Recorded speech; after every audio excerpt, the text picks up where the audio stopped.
And so I want to bring you back to something you said earlier in this part of the discussion. You talked about we need to listen, and we feel like we've been doing listening sessions forever, but we need to listen in particular to the people that we have not heard. And we need to listen from a standpoint of compassion. Tell me, who have we not heard? Who is this that needs to be brought to the table so that we can listen and learn from that we've not heard from before? So I'm a big fan of the local church. And I think about my position. I'm listened to all the time. I can get people to listen, which is a, very privileged thing. But I have often seen the people that, like, I want to say, because of the harm that's happened, they might not feel comfortable to share. I think that we have quite a few LGBTQ plus pastors that are so afraid, especially in the South, the Southeast jurisdiction. They're so afraid to share or to be listened to because of the fear of what, they'll lose their job, they'll lose health insurance, things like that. So we haven't listened to those that are fearful of sharing. Internationally, we have not done a good enough job listening to the people on the ground. We'll listen to the bishops, we'll listen to conference staff, but I don't think we've really truly listened to those that, I think of North Katanga. Have we really listened to the people on the ground? The ones that are keeping our local churches alive and thriving, or our local hospitals. There's such a difference in listening to a bishop and then listening to a local pastor in North Katanga. Totally different realities. So I think we need to do a way better job at listening to our international siblings. That's why I absolutely love the Out of Chaos statement, because it's not US driven. There are people that are from all around the world that are on the ground doing the work that wrote this statement. And I think that that's one of the reasons why I was fully on board to be a part of it, because literally we have people from all around the world that wrote this document. And those are the people that I want to listen to. Well, so you're kind of leading into my next question, which is about leadership. What kind of leadership do you hope will emerge as we develop into what we will be in the future as a church? What kind of spiritual leadership do we need, and that you hope will emerge? Yeah, so this word could get some people to do the eye roll. But I want those radical leaders. I think of Bishop Yambasu, when the Ebola outbreak started in Sierra Leone. Who was out there trying to get people medicine? He was. That's what I want. I want leaders that are out there doing stuff. I want leaders that are equipping all of us, locally, globally, wherever. And I want leaders that are empowering everyone, not just people like me, but are empowering everyone, because we know we have absolutely incredible things going on in the United Methodist Church. We cannot deny that. We have work that's happening that is life-saving. We have work that's happening that's literally feeding people or educating people. And we want to keep doing that stuff. But we want to empower, we need leaders that are continuing to empower people in their local communities so that we can continue that work. I don't need to say I need to go to Kenya to do all the work. No, I need to empower the local people in Kenya to partner with them, to encourage them, but I don't need to go and do that work. There are incredible people in the country of Kenya. So it's remembering that, the engagement, the empowering, the equipping, but really just those radical leaders that are going to be out in the streets marching with us, that when we have to unfortunately call out something again that's happening around the world. So I want leaders that do stuff, that don't just, sit behind their computers and write a blog. I want them out in the streets with me. I'm still a young adult. I still have so much to learn. So I want those leaders that are really, standing up to the obstacles that we face in the United Methodist Church, but also really that empowerment of everyone. And Molly, I believe you're one of those leaders. That's very clear, very, very clear.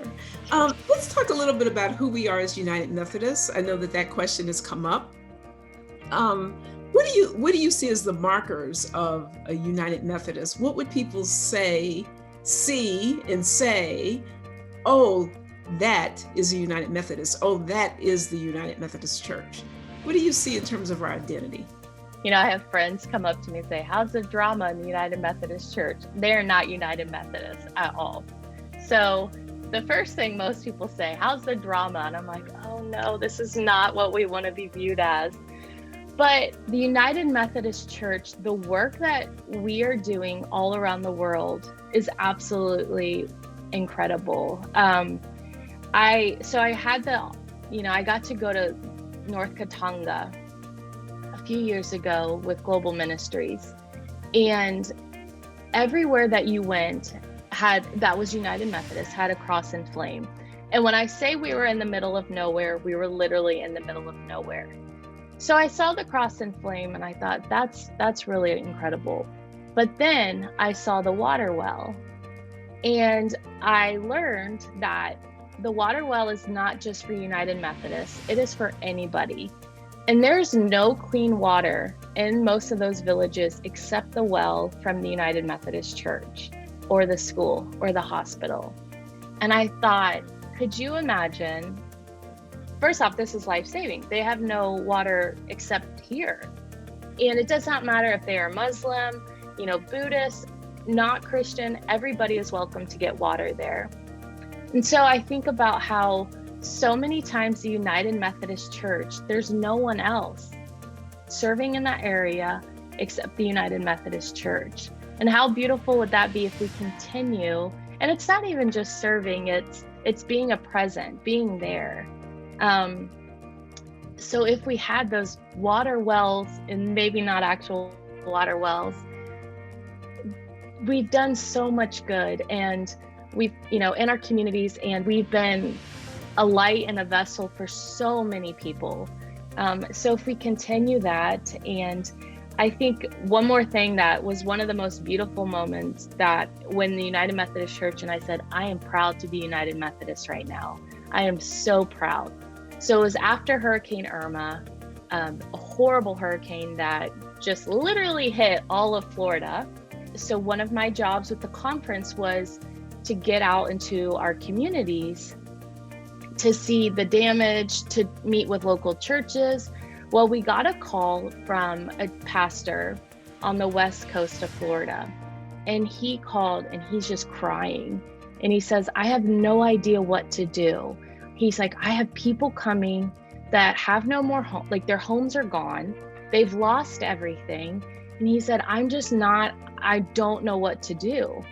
So myself and another person got in the car and drove there.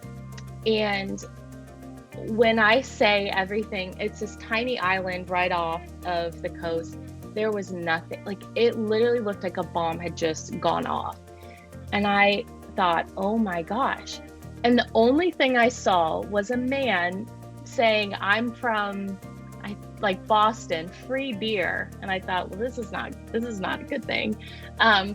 But I turn the corner and I see all these men and women in this lime green shirt. And I thought, oh my gosh, the ERTs are here, which is an emergency response team, which is United Methodist.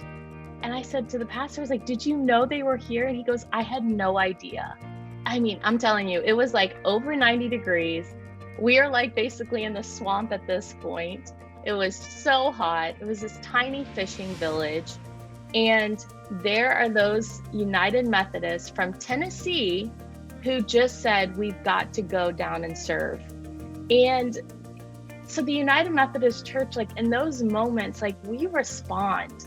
You know, we answer the call to serve our communities so much, and when a disaster or when something happens, we are very good at responding.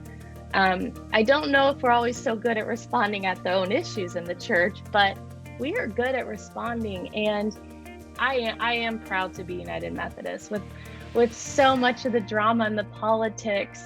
I think we're really good at doing certain things really well, especially serving in our communities and speaking out against injustices. So, thanks, Molly.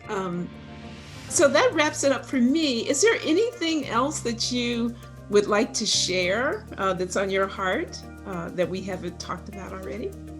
If in a local church or in a conference or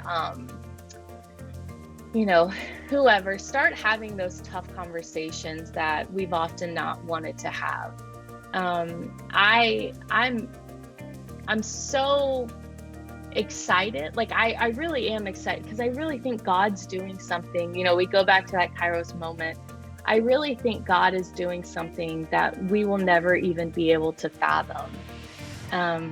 But we've got to have those conversations that, continue to make us a relevant church, continue to make us a church that, when there's a situation for someone, they know to go to that local United Methodist Church because it's a safe place for them.